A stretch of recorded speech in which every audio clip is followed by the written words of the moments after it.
Usap-usapan ngayon ang posibilidad ng panibagong collaboration ng ABS-CBN at GMA Network matapos lumabas ang balita na may inihahandang malaking proyekto ang dalawang higanting network.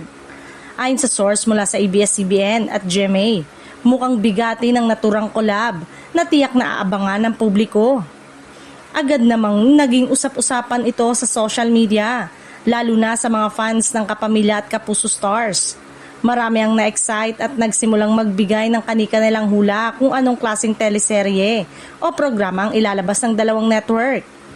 Kung pagbabasehan ang mga nagdaang proyekto, napatunayan na epektibo ang pagsasanib puwersa ng dalawang network pagdating sa pagbibigay ng dekalidad na entertainment.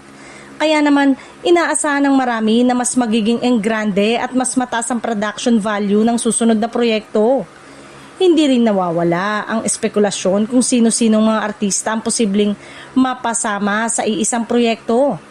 Maraming fans ang umaasang makakita ng bagong tambalan at kakaibang kombinasyon ng mga bituin mula sa parehong network.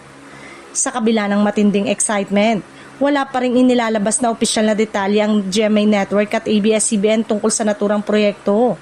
Kaya naman nananatiling limitado ang mga impormasyon habang hinihintay ang formal na anunsyo.